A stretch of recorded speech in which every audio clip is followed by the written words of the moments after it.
If you ain't got two kids by 21, you're probably going to die alone, but at least you'll be listening to Sounds Good to Us. I'm Gregory Hill. And I'm Jordan Stone.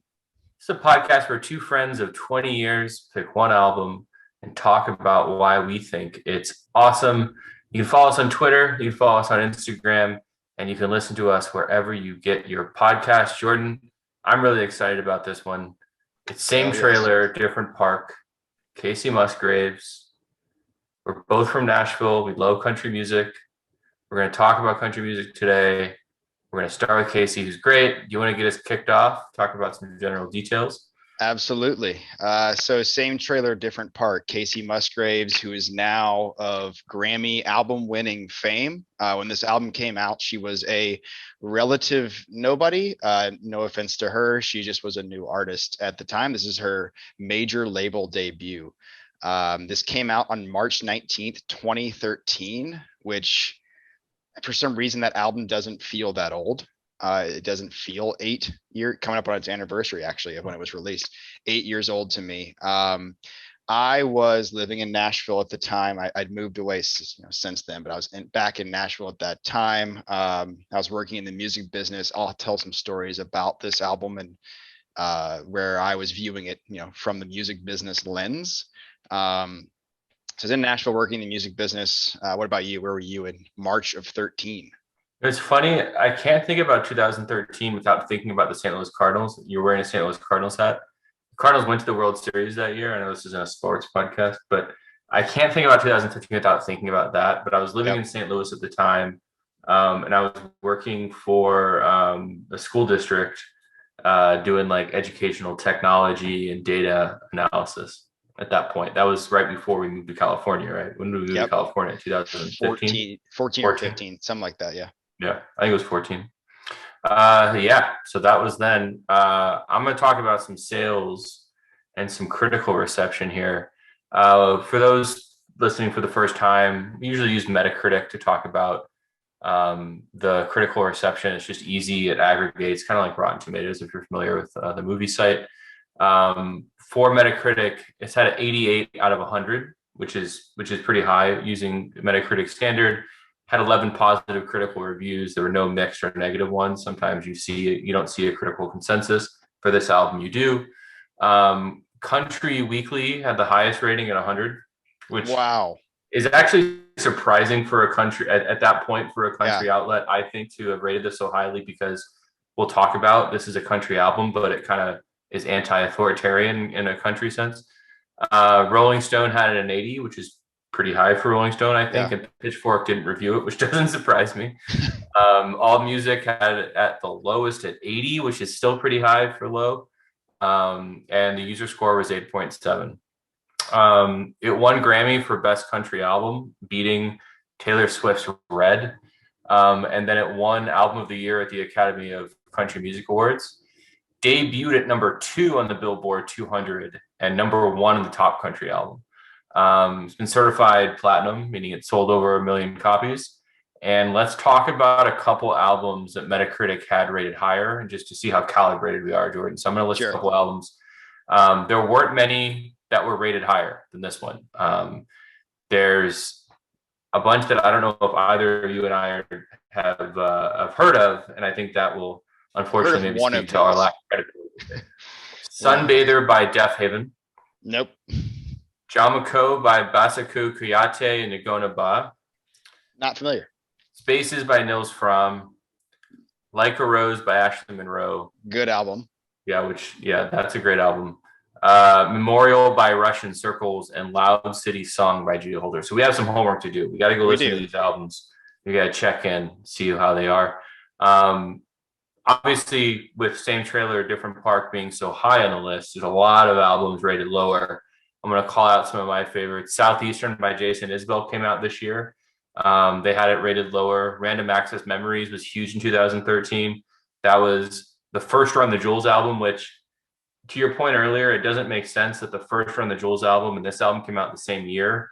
That doesn't sound right at all, but I'm obviously it is. We did the research. Yeah. Acid Rap by Chance the Rapper. Beyonce by Beyonce. Yeezus by Kanye West, which I'm sure we'll do at some point. One that I hope to do very soon, Modern Vampires of the City by Vampire Weekend, one of my favorite albums of all time. AM by the Arctic Monkeys, rated lower. Any of these you think should be higher? Any of these you favor higher more than this one? I don't know. It's more surprised, to be honest. So Greg does most of the research for the sales and critical reception, and I am honestly surprised. A lot of this is news to me. I think the album's great. We're going to talk about that, but I'm very surprised it beat like Southeastern by Jason Isbell, Random Access Memories. We're Run the Jewels fans, but it doesn't surprise me it beat that. AM, Arctic Monkeys, that surprises me. Nothing Was the Same by Drake. Like these are all really, really good albums. This has beaten in its Metacritic score. Yeah. And then the lowest one that I found that I liked from 2013 is I Am Not a Human Being by Lil Wayne. That came out at 51. Wow. So the critics didn't love that one. Cool. Let's talk about two quotes. One favorite critical quote. Her near perfect major label debut, 2013, same trailer, different park, positioned her as something akin to the country Kendrick Lamar. The hyperbole was that she could save country music from herself. We did a recent episode with Kendrick Lamar. What do you think about that comparison? Never heard that comparison made. I think it's a little bit of a leap. Yeah. I mean, what do you think when you first read that? Or you like that makes sense to me? Or It makes sense from the standpoint of if we think about country music in 2013, at that point, well, I don't know if Kacey did you know a lot more about this than I do. So here's how I break down that quote. When this album came out, was it like just an explosion within country music, like Good Kid, Bad City was within rap? not as much, I would say.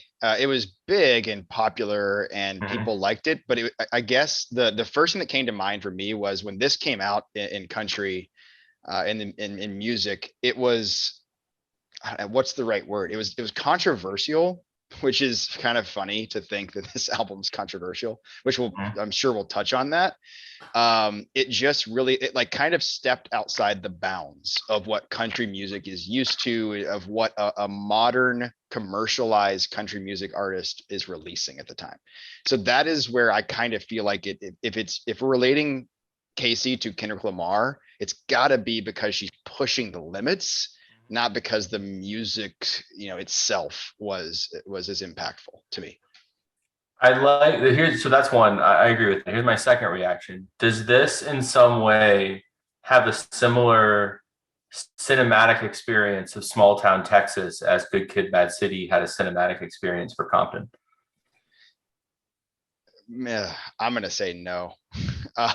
Yeah, It's just it's not well, not that this is the be all end all, but it's not a concept album. right. Like you've got merry-go-round, but then you jump to a song like Dandelion, and Dandelion it doesn't fit in with merry-go-round.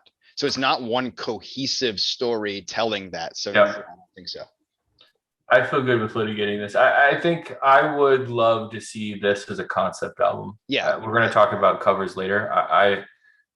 That would be a very interesting, and I think she could pull it off incredibly well. My favorite user review quote is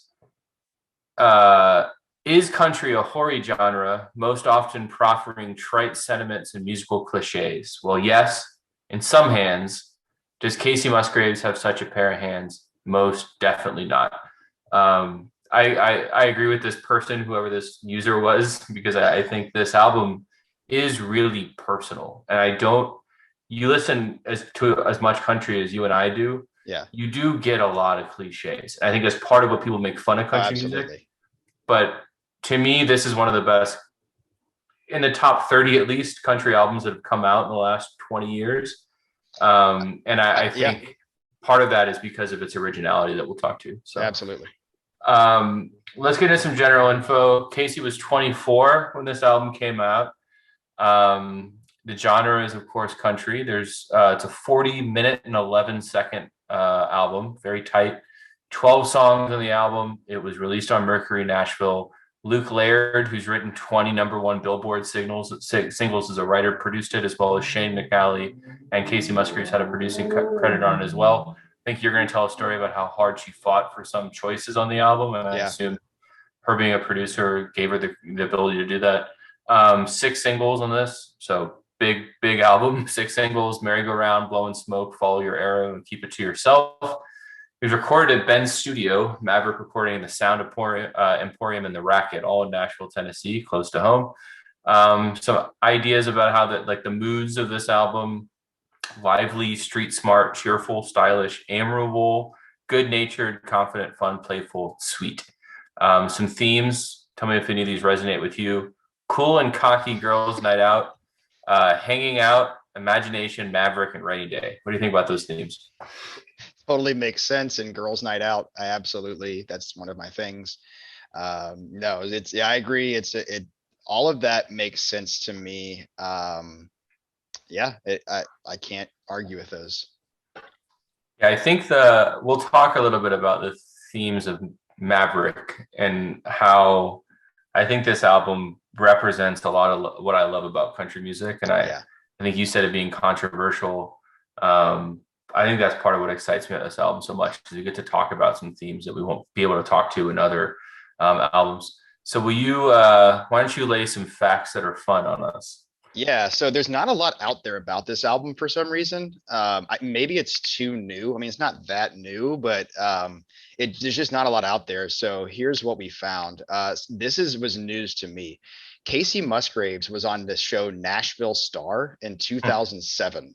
And for those listening who don't know what Nashville Star was, Nashville Star was Nashville's American Idol, and I believe it only aired on CMT. It might have had a season or something on primetime television, but think American Idol in Nashville on Broadway at the Honky Tonks, and people came in. Miranda Lambert was on Nashville Star. So this show wasn't popular, but it obviously created, some great artists came from it.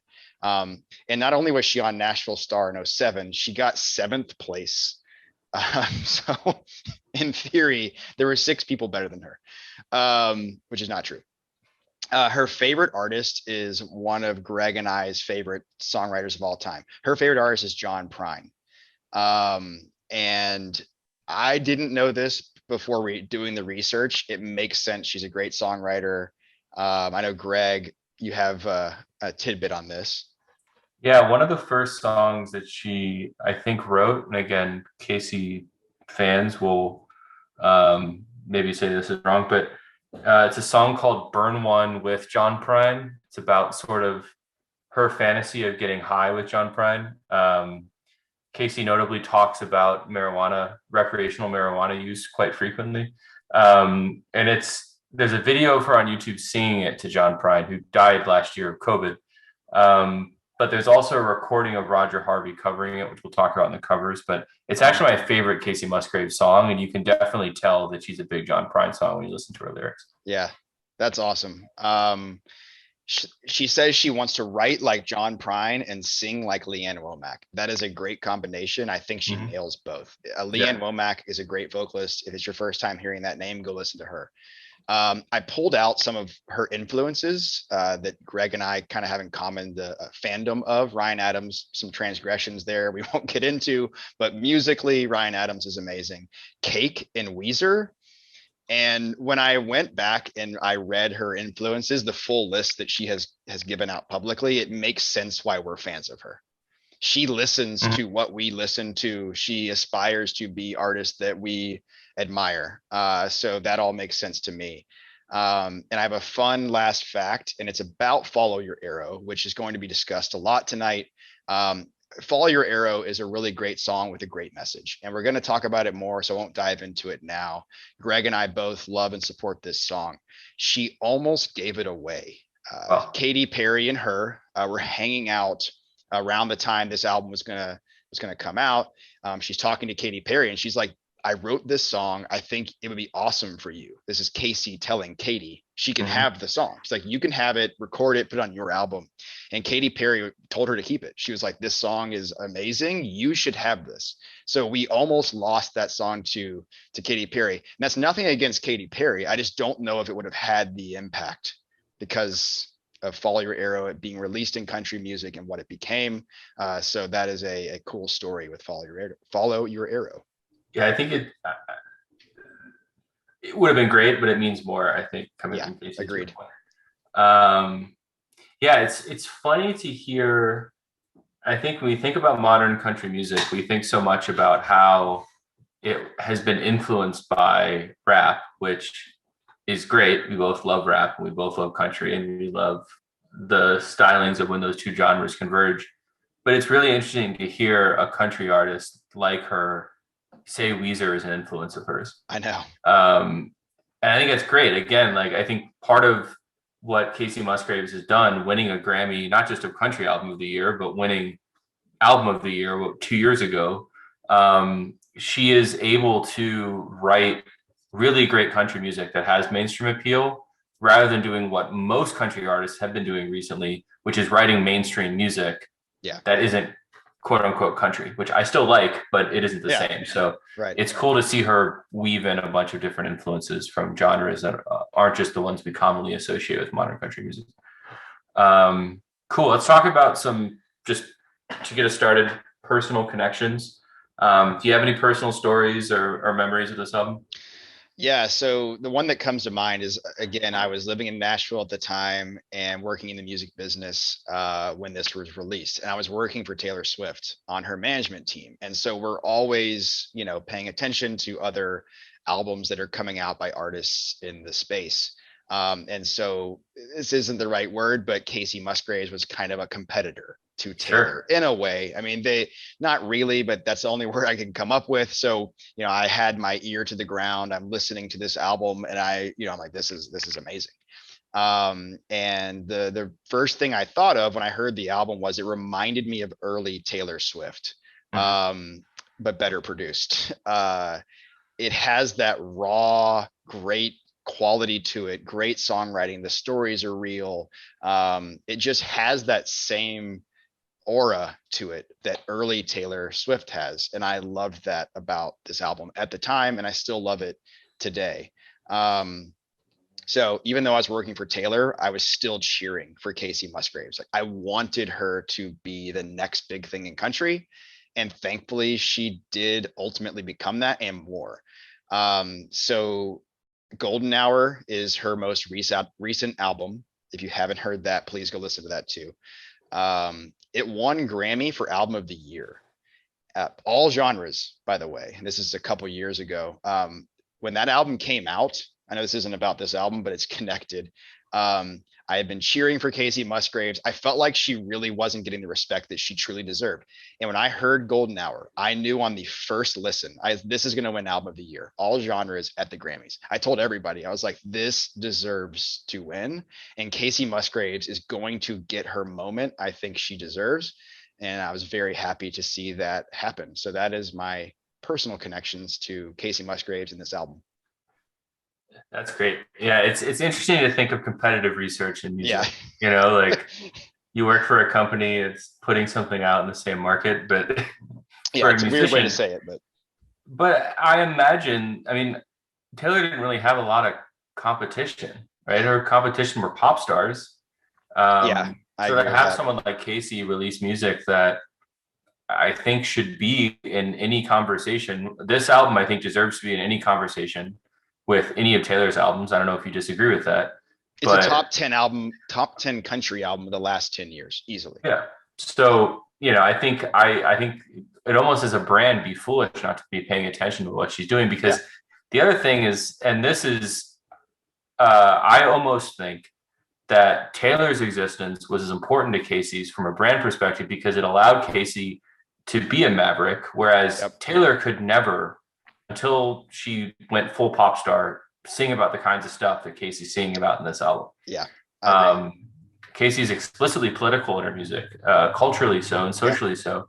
And Taylor famously wasn't until what, a year ago, year and a half Yeah. ago. Year and a half, 2 years ago. Yeah. The Yeah, most. so they kind of need each other, and their characters their careers haven't really intersected often. No, Right? I don't, no, but not really. it's they kind of have to both exist. So mine is number one is "Follow Your Arrows," my mission statement. I love that song so much. I listen to it. It is almost like a reminder of how I want to live my life. Um, you introduced me to this song shortly after it came out, we were working together, and you would have playlists that you would put together. We listened to while working. And this was on. I never heard of Kacey Musgraves before I heard that song. And on my walk home, we were living in. I was living in Berkeley, California at that point. I listened to the entire album that night, like multiple times. Became obsessed with it. My other story is I now live in East Nashville, and in a previous relationship, we were at a bar in East Nashville, and we both had a lot to drink, my partner and I, and we're both sitting there eating sandwiches. It's like 2 a.m, and my partner at the time looks over and is like, "That's Kacey Musgraves. I'm gonna go talk to her." And being from Nashville, you know that for both of us, we're always taught, don't talk to celebrities. Yeah. Because if you talk to them, they'll leave. Yeah. And so I kept trying to be like, I know you want to go talk to her, but just don't bother her. Please don't bother her. That's awesome. And so finally she ended up not, which I now kind of regret, because I think I didn't really live into Kacey's advice. I think she should have just gone over and talked to her. She should have followed her arrow, right? But that's my story with Kacey. All right, so let's talk about some general impressions. From your standpoint, kind of before we jump into the songs as an album, what do you think about it? Yeah, so I think of country music in this way. Country songs, I don't know why this is. We'd probably take an entire podcast episode to dive into why this really is. But to me, country songs are pass fail. I think there's such a disparity between a good country song and a bad country song. And so when I hear a country song, the first time it comes on, or an album, I'm like, is this good or is it bad? And so every single song on this album is a pass for me. Mm-hmm. You hear the song, you put it on, this is a good country song. So every song is a pass. The album is fantastic. I love listening to it. Like I said, top to bottom, every song is good. But the negative thing I will say about this album is that it's a little bit homogenized, in that the songs, other than Follow Your Arrow and maybe Merry Go Round, the rest of it is all kind of the same to me and interchangeable in a lot of ways. When I listen to this album, nothing really sticks out minus Follow Your Arrow. It's like, wow, and Merry Go Round to an extent. So if I'm going to say something negative about it, it's that it's too homogenized, and that it's almost too good, I guess, is a way I explain it. It's almost too solid of an album. It's a solid like 8 the entire way. We're going to talk about out of 10 how good is this album. It's a solid 8 the entire time. To me, there's not a 10 song on the album, although I love Follow Your Arrow. So that's my initial impressions of the album. I'm curious, as you explain that, how do you compare that to Golden Hour? I assume you think Golden Hour is a stronger album. I do. To me, Golden Hour is consistent, like 9+ songs the entire. So it's like going up a level. So everything is just consistently better. And then Golden Hour has some songs that I think are 10s, whereas for me, this album doesn't. We talk a lot about songwriters who are as strong as Kacey is as a songwriter. Is like, at what point does the production meet their talent? And it's almost like, I mean, this album from a lyrical standpoint to me is immaculate. Like the songs are witty and funny, and they're beautifully written, some of them, and others are just funny, right? They're great, all of them. But to your point, the music probably doesn't catch up until a couple albums down the road, where she can write elite songs and the production meets the quality of that writing. That happens a lot with songwriters who are as talented as she is. For me, I love the attitude of this album. It very much has a grew up in a small town but want to get out vibe. It's written for herself as much as it is written for other people. I like what this album stands for. So much about country music at this point is like pretty much anything else in pop music in this point. It's like, money, sex, and country, it's religion. And she's speaking to people who are more marginalized by those things. And I think it's a really interesting album within this genre. I compare it a lot to outlaw country. You can compare it a lot to every single era. There's been a reaction, whether it was a reaction to the Nashville sound, whether it was a reaction to 90s country. This is almost a reaction to bro country, Yeah. and like the highly like, religious overtones and conformity that country music is usually about. And as it seems like we're from Tennessee, but it seems like it takes Texans to make country music that confronts the realities of current country music. So I love this album, but I think I like what this album represents even more than I like the musicality of it. And I think it also, the last thing I'll say about it for me is we talk a lot about how we're pop music fans, as evidenced by looking through the list earlier. There's thousands, if not millions, of people who know more about more obscure music than we do. And there's a lot of people who know more about simply mainstream music as we do. We like bands that are, popular and interesting, that like Yeah. straddle that line. Yeah. And I think Kacey does that incredibly well. She There's does. bands that were more famous than her at this point, and there were definitely country bands then and since that were more indie than her. But she takes the best of both of those worlds and she makes popular, interesting music. And Yes. that's one of the best things I can say about the album. Yep. I agree. Let's litigate the cover art. I don't think we've As agreed usual. yet.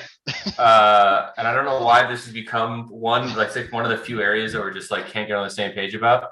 What do you think about it?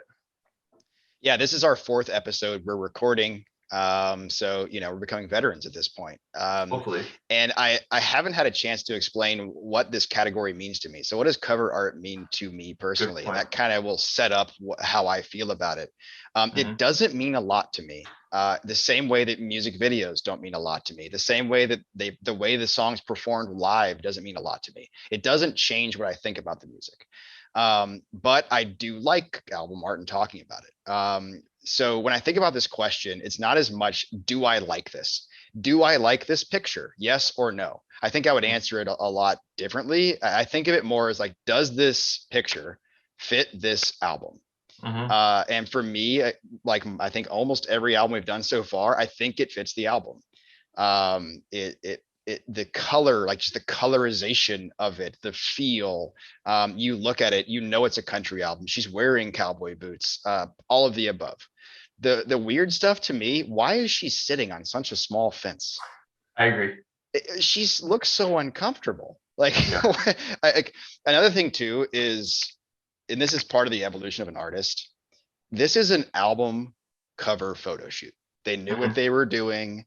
They've got catering. They bring in the photo that, like sit on the small fence. All right, move over, stand next to the cactus, make a post. Like, it's very forced. That's something I don't like about it. And she just looks so uncomfortable. Like, there's no way she spent more than 3 seconds sitting like that. Also, where is she? I mean, does Texas look like that? I know she's from Texas, maybe West Texas. I know she spent time in Austin. Maybe it's Austin, Texas. So the whole cactus deserty vibe threw me off. So, I think it fits the album, but it's not particularly something I care about, or you want to like hang on your wall one day. I think you just created I think from now on, we'll talk about two things. One is, would you hang this on your wall if it wasn't an album? I think we should talk about just the visuals. And then, does this meet the feeling of the album? The way it looks, it's fine. I wouldn't hang it on my wall because I don't think it's that interesting. Obviously Kacey looks beautiful and it's, well produced, as you said. But as far as the album, I think it does and it doesn't. And it depends on how you look at it. In some ways, she comes across in this pose as very vulnerable, as very sweet, and sort of what you expect her to be, which is something thematically in the album she's fighting against, right? She's trying to play with this idea that the establishment expects me to be someone, and I want to be myself, and you should be yourself. So to me, you can read it as she's kind of like coyly smiling at you, like a smile and a nod. I'm not who you think I am. That's interesting because that's kind of what the album's about. The one weird thing, I will say that Golden Hour and Pageant Material are both excellent covers, which actually don't really have that much to do with the album. Right. So maybe we talk about that, but I love the way they look. it's also weird because in the picture she looks exactly like one of my cousins, but they don't look alike in real life. So there's something about this picture that for some reason they look alike, even though they don't look alike in real life, which always weirds me out when I look at this album. Yeah. All right, so we can't talk about a country album without talking about your cousin, I guess. All right, so But let's get to the song breakdown. First thing we're going to talk about is what do you think the best deep track is? Again, for those of you who don't know, for deep tracks, these were traditionally meant to be later on down the album. Some people would call this filler. Some people love them. But for our purposes, it can't be Silver Lining, which is the first song on the album, and it can't be any of the singles. It can't be Merry-Go-Round, Blowing Smoke, Follow Your Arrow, Keep It to Yourself. So which is yours? yeah, so I actually went and decided to look at my last FM for Kacey Musgraves. And if you're listening, and Last FM is a great service. It tracks everything you listen to with all your music through Spotify, Apple Music, and then it will show you daily, like literally down to the second, what you've listened to historically. So you can go pick an artist and it'll say, here are your top songs. Keep It to Yourself is my third most played Kacey Musgraves song behind some of her hits. Mm-hmm. So this is like statistically my favorite deep track, I guess you'd say. So it's Keep It to Yourself. It's probably my favorite song on the album. I put this song on playlists, probably more than other songs. And I really gravitate towards that song. My follow-up to that, kind of my runner-up, is It Is What It Is. It's the last song on the album. It probably goes unnoticed a lot by people. It has a very Willie Nelson vibe. And something really, really cool about this album is it's country. This album is country. This may be some country pop crossover, but if you listen to a song like that, it's a straight up Willie Nelson style country song, which I love. So Keep It to Yourself, number one, and then honorable mention, It Is What It Is. I don't disagree with either of those. I think one thing you mentioned about it last FM, which is great for those people who don't use it, is it's perfect for transparency with your friends because you might say, you know, Pavement is my favorite artist, but all you listen to is Jonas Brothers SOS. And again, it's like it's a way to make you be more yourself, right? Like don't cover up what you like. You like what you like. Jordan's favorite band is Nickelback. We talked about this on the show. Absolutely. And he just Last FM shows it. So my favorite, I have a really hard time deciding between My House and Step Off. I think Step Off is a fantastic song. Yeah, it is. It reminds me a lot of a Taylor Swift song. I think either could have done it. I find it hard to believe that Kacey didn't have like an earworm of a Taylor song in her head when she did Step Off, but it speaks to the attitude of this album in a way that Merry-Go-Round and Follow Your Arrow do. I think if this was a trilogy, if the trilogy of Small Town Breakout, Merry-Go-Round, Step Off, and Follow Your Arrow would be that trilogy. That's like the New Hope, Empire Strikes Back, Return of the Jedi of this album, thematically speaking. I think Step Off, something interesting about Step Off, I didn't actually think about Taylor and that being like a Taylor-ish song. It's a sequel to Mean by Taylor Swift. I feel like they should take Mean and the song ends and Step Off starts. Yeah. Like now that you say that, they're very, and that's nothing against Step Off. It's not like she's copying it. I feel like it's just a continuation of that song. That's a great point you made there. I like it. And then My House is also really good. It's the only song that I listen to that's slightly cheesy, slightly cliche on this album, but not even close to what her peers would be writing about. And I think that's like, we talk a lot about songwriters, regardless of the genre, and I love specificity. And all of these songs, but especially a song like My House, though, is very specific. Like the examples that she uses, the details. You know, she's not just talking about trucks and legs. She's talking like very specific things, which is great. All right. So let's say you have to pitch this album to somebody and they can only listen to one song that you recommend. What song would you say, hey, listen to this, and if you like it, keep listening. If you don't, throw it away? Merry-Go-Round. Mhm. The song is beautifully, perfectly written. I think it's one of the most perfectly written country songs of the last decade.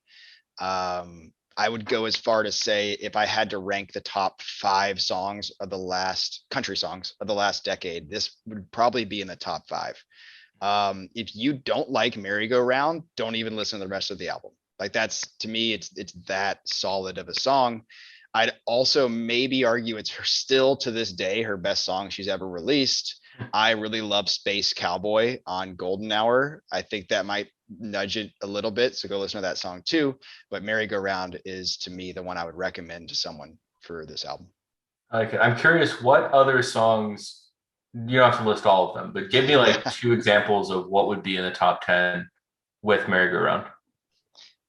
Um, okay. So the first thing that comes to mind is there's this artist called Cam, Hmm. and she has a song called Burning House. Have Great you heard song. this? Oh, it's Yeah, great. so that's another one that comes to mind. I love the song Burning House by Cam. We didn't rehearse or research this. Greg just asked me off the cuff, and that's honestly the first song that came to mind. Hmm. So I like Cam's Burning House, Kacey Merry Go Round. Let me look at my modern country playlist on Spotify, which I'll put the link on social media so you guys can see this. Um, I think you've got who else do we really like these days? Luke Combs. There's probably a Luke Combs somewhere mixed in there. And Dear Uh, Today, do you go Dear Today if yeah, we're talking about? good call. So the song Dear Today by Luke Combs is Mhm. probably a top 5 country song of the last decade. It's not a single, so go listen to Dear Today. Yeah. Luke Combs. A good Yeah, example of the incongruency of songwriting and the production. A lot of people hate the production of that song. of I Dear think you Today like, because it yeah, goes from because that it does that acoustic. dynamic like shift. You know what I I'm think talking it's about? cool. Yeah, It's all right. Let's it's talk all right, about he says. the guys, never produced, written. So yeah, mine would be Follow Your Arrow. Although after hearing your case, I think Merry Go Round is right. Follow Your Arrow, I said the sort of trilogy on this album. Follow Your Arrow is very similar to Merry Go Round, it's very similar to Step Off, but um, I don't know how, if listening to this, you might have weird expectations listening for the rest of the album. So I think Merry Go Round's a better answer, even though I say Follow Your Arrow. Um, like any of the albums that we've done so far, because we've done so few, we've picked albums we really love. So it's hard for us to pick a worst song. What do you think the worst song of the album is? It was hard. Every song is good. Back on the Map is my choice. I listened, as everyone should know, when we do these albums, we listen to the album for the whole week That's all we because we're listen doing. to, pretty much. Yeah, like I listen. Probably 90% of my week was listening to this album. So I'm Yeah. cooking, I'm in the car, whatever I'm doing, I'm listening to this album. Back on the Map did get stuck in my head a lot. Hmm. I don't know why. Something about the chorus stuck with me there, but it's the song that I really don't enjoy as much as the other ones. Same. It's the only song that I skip if I'm listening. Like Really, if you I'm skip listening it? to this, Okay. yeah. I just, again, it's great. There's no bad song on this album, but Yeah. it's my least favorite. Yeah. All right, so let's move into. At this point, you're sitting down with who you're going to marry, and you have to decide what is the first song you're going to play for your first dance at your wedding. So the first question is there a song in here you would consider on your short list? And then the second question I'm going to ask you is, assuming you have to pick a song from this album, which one would you pick? Yeah, so there is one, but it's in an alternate universe that I would Mm-hmm. pick this song. And before I give this, this little overview here, I'm relatively, nerdy. I play video games. I'm not very country of a person, but let's say I was. So my house is my answer. And if you haven't heard this song, this story is not going to really make sense. But picture this. I'm actually really Southern. Let's pretend I'm really Southern. Instead of growing up in Brentwood, Tennessee, in the suburbs, I grew up in rural Tennessee. I drive a pickup. I wear Wrangler jeans. I could see line dancing to this in my wedding. It's a cool song. It's fun. I could see people getting into it. And I know he said first dance, but maybe the first dance includes other people. I don't know. So I really had to go You could be like hypothetically. Kacey, just go against tradition, you know? Yeah, it'd be against tradition. Everybody's dancing, and we're doing My House. I think we kind of fun. Doesn't sound terrible. It's a cool, fun song. So that's the route I took. Was my hypothetical double life. I like it, and I think it'd be uplifting. I would like to be there. And it's one of my favorite songs on the album, so I'm with that. I found a lot about Kacey's later music being. I always try to do some research. There's a one blog we really like, First Dance Charlotte. Unfortunately, this doesn't show up on First Dance Charlotte's review.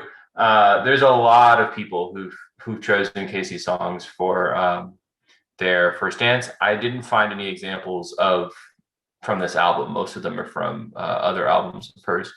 I would pick Dandelion, and there's like an award that I give to music, sort of around does it sound romantic, but it's actually not. It's called the "You Are My Sunshine" award, because if you talk to a lot of people about "You Are My Sunshine," you know the famous song "You Are My Sunshine, My Only Sunshine, Maybe Happy and Skies Are Gray." It's a song that people think is very romantic, but it's about a breakup, right? It's about Yeah, unrequited love. yeah, Dandelion sounds pretty. If you played it and only listened to the music and not the actual words she's singing, it sounds pretty. You could dance to it. So I would pick that one, but it's a little bit ironic because Dandelion is actually a breakup song, which again, defy convention, I think is our lesson with Kacey here in this album. yes. Um, so let's talk about the opposite, I guess, of a wedding is a funeral. What would you play at your funeral? No, we have the same answer here, so I'm stealing your thunder. Follow Your Arrow. It's a pretty easy choice. Mm-hmm. Um, I chose Follow Your Arrow because when I'm dead and gone, it'd be awesome to inspire. I'm Kacey Musgraves inspiring the people, but for me to inspire the people at my funeral by playing that song and being like, look, you should live your life this way. You're still alive. Congrats to you. I'm dead. But listen to this song and really reflect on it and how that you live the rest of your life. So that is my choice. Yeah. I mean, if anyone, not to get too morbid, but if anyone has ever been in the position to select funeral music, I think this is a great answer. It's also mine.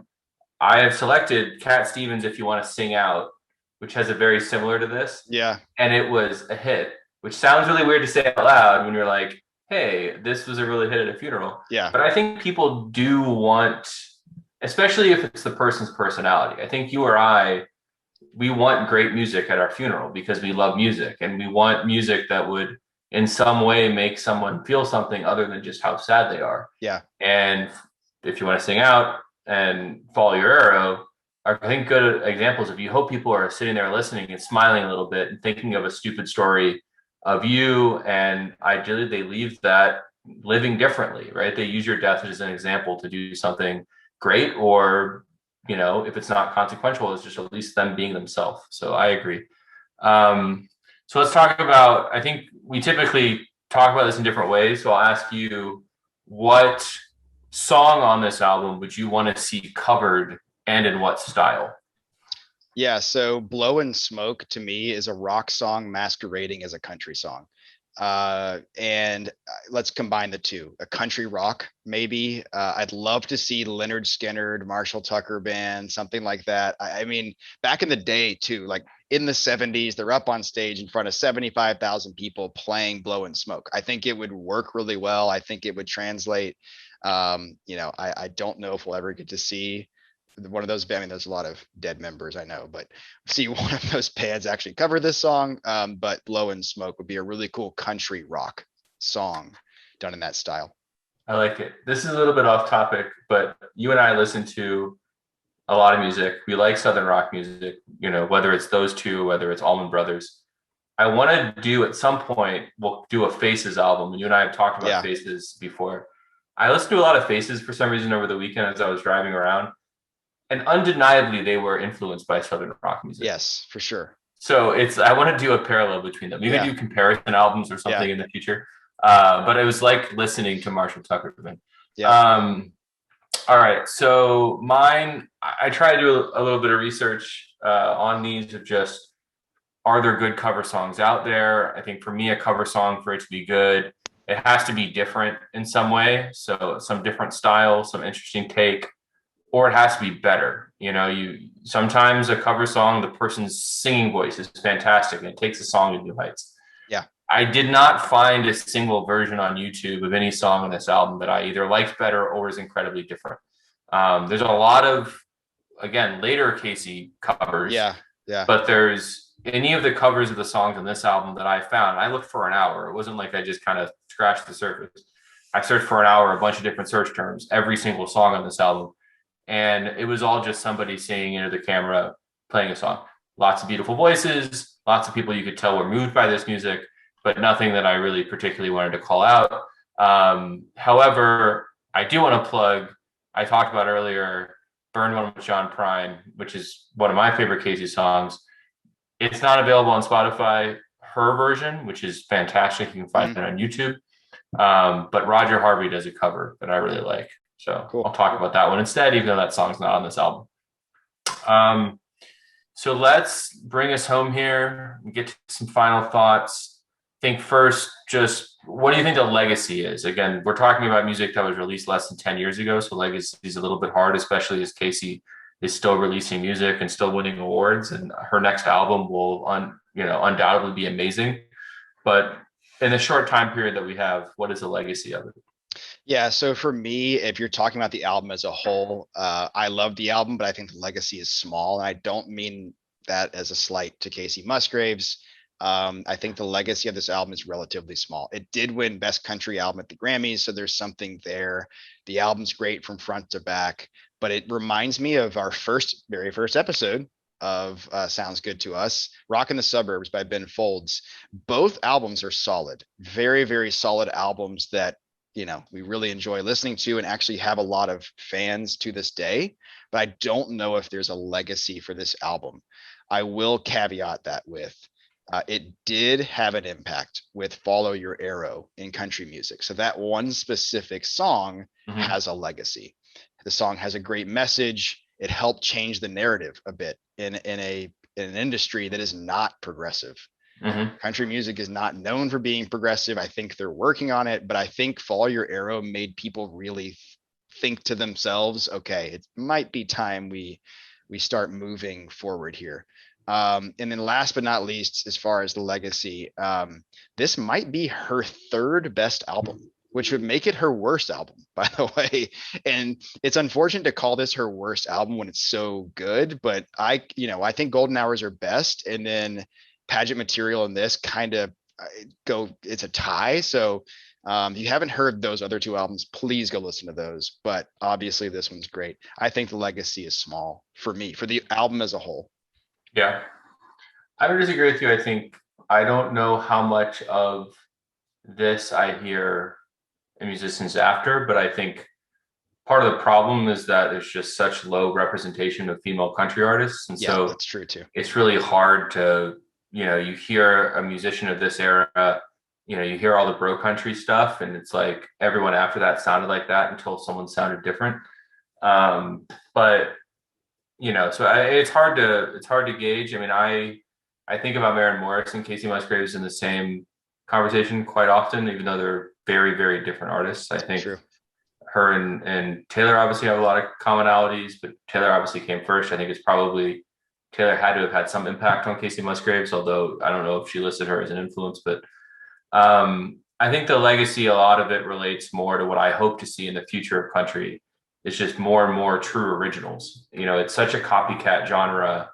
And again, we love it. We're huge country music fans, but so much about country music is someone doing something and then other people doing it the same way. And you see these like 5 to 10 year periods in the genre. No one is incentivized to be different because radio play still matters. This might be the only genre in which radio play still matters. And because of that, you have to conform to standards of gatekeepers. So you have to be similar, right? You can't be controversial. Whereas every other genre is incentivized to be fucking wild. I don't know if we can curse it. We haven't decided if we can curse it. We can. With just it's fine. Wild, right? Like, and that's very different. And So I think to me, what I hope Casey's legacy continues to be is that she demonstrates that you can be critically acclaimed and financially viable by being yourself. And you can make music that speaks to you and speaks to your audience. And then secondly, I do think having country artists speak out about social issues. I think, not only the ones that she lists in this album, but especially now about representation across the industry that you're finally starting to see. So I think that is a legacy that I hope that bears out. And I think that's one of the things that in the same way we remember Waylon Jennings or Willie Nelson, or even like Towns Van Zandt or somebody like we Yeah, remember these people as being outlaws or unconventional figures. I hope we remember Kacey that way. me too. Um, yeah. So then let's talk about then what do we think this album has inspired, if anything.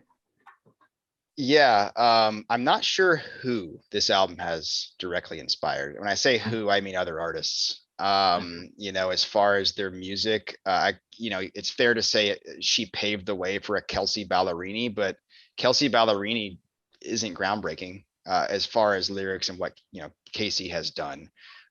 So you could say that this album inspired like a Kelsey Ballerini who came shortly thereafter. It maybe is a little too new to determine who it's inspired, but Mm-hmm. I can say that kind of what you just touched on, Kacey Musgraves as an artist in general has inspired many, I think, Mm-hmm. especially in country music, especially her style. She's a trailblazer, Mm-hmm. all of the above. So this album, though, specifically, I'm not sure. But I know that her style and her approach has been very, very influential in her genre. Yeah, and hopefully, you know, people who were from, around the age where you're a teenager and getting into this music, which probably is the people that this album touched the most, those people are starting to be the age that she released this album at. Yeah. So again, my hope is that we see more nonconformity in country music. We see more people being able to take risks, whether those be risks about the business and the economics of the genre and how the industry works, or risks in the actual themes of the music. Yeah. Um, all right, so then what do you rate it out of 10? We decide you can't pick 7 just because we don't want to stand on the fence. Yeah. So same trailer, different part. Kacey Musgraves, what's your rating? Yeah. We think rating something a 7 is kind of a cop out. You can't decide if it's a 6 or an 8. You Even though got a you 7. use half scores, but Hey, yeah. not anymore. Only on the first 2 episodes, I think. We'll have to fact check that. So it's a solid 8 out of 10, like I mentioned a little while ago. And what's cool about this album is I feel like every song is an 8 or better. It really just stays at a solid 8 out of 10 the entire album. There aren't a lot of albums like that of recent memory, at least, where it's just consistent. The entire thing is basically an 8 out of 10, which is really solid, really good. It's like a movie you really, really like. You'll rewatch the movie.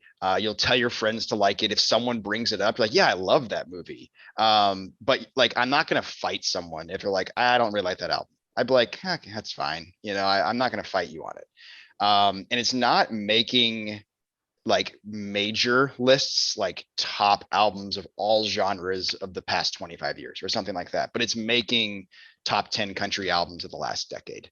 And I Mm-hmm. think that that's pretty big. So solid 8 out of 10. I don't think I'd go above or below that. Mm-hmm. What do you think my movie version of what that phenomena you just described is? There's so many options. This is really random, but I don't even know. I think you like this movie. The Prestige is the one that comes to mind. Have you seen The Oh, Prestige? It has nothing to do with Casey I Musgrave. have. There's no. You have seen it? Yeah. Okay. The Prestige is a great movie. And in fact, I think it's on the IMDb top 250 movies. It's Mm-hmm. respected. It's great, but it's not like I'm running to tell everybody to watch it. But it's like when I think about the Prestige or I see it, this is fantastic. Got it. It's not a My great. my version was going to be Fletch because we've had Okay. what you described is exactly what happened with us, where it's one of Oh yeah. my favorite movies of all time, and I had you watch it, and you were like, "This sucks," and I didn't argue with you because I kind of agree.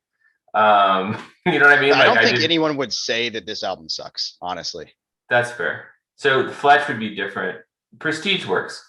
It's random as hell, but the Prestige, Kacey Musgraves, who had that on their bingo card for this episode? That's what we're here for. I also had it as an 8. A 6 is way too low. If we can't pick 7, I think a 9 is too high. I think her other albums, I like this better than Pageant Material. Whether it's better or not, that's the luxury of having a podcast where we talk about pop music. I don't really care which one's better. I definitely like this album better than Pageant Material. And I probably like it more than Golden Hour, but I think Golden Hour is so much better that it's hard to argue that this one is over that. So if Golden Hour, if it would be a 9 or a 10, then this being an 8 sits well with me. Yep, I agree. Cool. Well, that takes us through Same Trailer, Different Park. If you have any ideas of albums, I know that we've gotten requests for albums from Interpol, the Avett Brothers. We even got someone who asked for us to do Folklore from Taylor Swift, which just won Grammy of the Year. I think it might be a little too early here. I think we probably need to get some more miles under our belts before we get there. But if you have any ideas, hit us up on Twitter, Instagram. You can find us anywhere you find podcasts. And thanks for the support. And love to hear the feedback. Anything else that you want to leave people with, Jordan? Yeah, this is our 4th episode, and if you're starting to love the podcast, or you loved this episode, or any of the above, tell one friend. Just tell one friend and tell them to check out the podcast. That's, if you want to do us a favor. You notice we have no ads yet, right? So we're not making any money off this. The thing that you could do for us is just tell one friend to listen to it, and we'd really appreciate it. Thanks, or 1,000 friends. 1,000, whatever. If you got 1 million followers on Twitter, that's fine too. I mean, whatever you'd like to do. Yeah. For sure. Thanks for the support, everybody. See you later, Thank Jordan. you. See ya.